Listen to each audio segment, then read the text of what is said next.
Okay, now we will install the mask. Okay, we need to use these parts and then match this hole.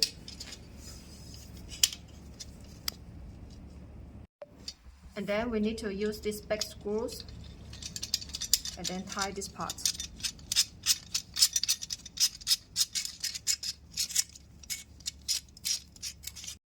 Okay, this part is finished. Then we will install another part and the same operation.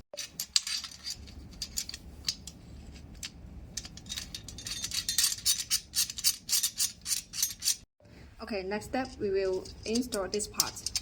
Match the hole, okay, and then tie these small screws.